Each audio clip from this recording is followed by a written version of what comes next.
Children are our future. Don't you let nobody fool ya. Children are our future. Don't you let the system confuse ya. Children are our future. Don't let nobody fool ya. Children are our future. Don't you let Did you know? We're the only country in the world that has a child month. Only one. Yes, we're very unique. Yes, each May, Jamaica dedicates that month to our children, having a wide range of activities that concern their growth and development. For May 2016, the focus will be on our children's health, and activities will be held under the theme, Healthy Children Build a Stronger Nation. The reason for that focus and more was discussed at the recent launch of Child Month 2016.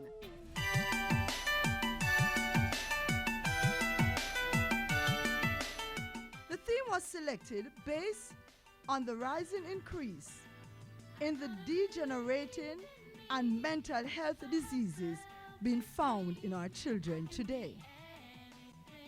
Through this theme, we hope to reach each and every individual who interacts with and shares in the lives of our children, to help those individuals to understand that our children are the nation's most precious resource, but many of them are malnourished, abused, physically and emotionally challenged, and overall lack the picture of health.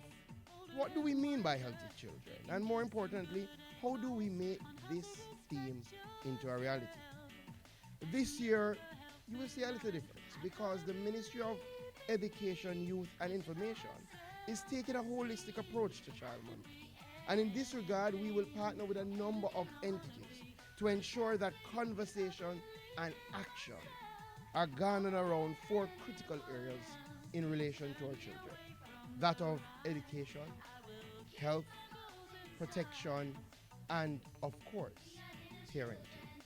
And so, a number of activities are being planned for the month of May. Among them, Our next event will be our National Church Service. Now this will be held on Sunday, May 1. This is also the Sunday and the Sabbath before that we ask all religious groups and organizations to ensure that it is recognized as Children's Sunday or Children's Sabbath.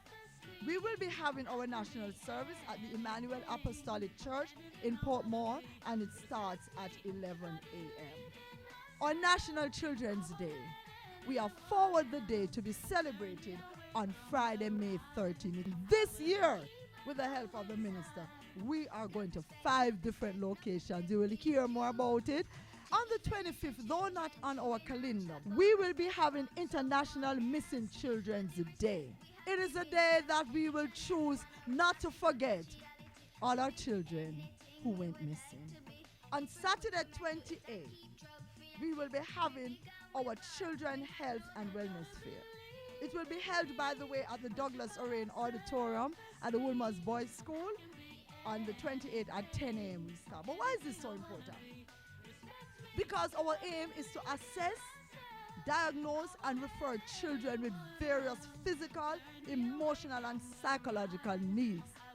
speaking of psychological needs, the Ministry of Health will also be hosting a major activity for children, looking at the 3 pillars of mental nutrition, mental immunization, and mental activity.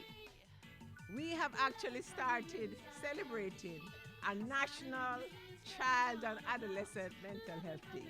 It's May 26th. It's last Thursday. And our theme is an offshoot of your theme. Our theme says building resilience, teaching our children to bounce forward from life's challenges. How can we help them to bounce back when they have failed, when they have the stresses, when they have the crises of life? And for those children in state care, the Child Development Agency is ensuring they too are included in the Child Month activities. In keeping with the theme, the agency's focus this year will be on activities in our residential childcare facilities island-wide, aimed at placing emphasis on establishing and strengthening our backyard gardens in our facilities. This will allow our children in care to participate and learn. These vegetable gardens will provide nutrients for or food groups, as well as supplement or feeding programs in our homes. Self-esteem, I can be anything. So all is set for Child Month 2016. Now we just need everyone on board as we ensure the well-being of this valuable asset. We believe that it is important that we all recognize that if Jamaica is to become a first world nation 10 or 20 years down the road, we must now start to pay serious attention to how we raise our children. We must ensure that they are healthy in mind, body, and soul. We have to drive home the message that each of us has a role to play in ensuring that each Jamaican child is developed to their maximum potential. Starting with myself and someone else. I know the right thing,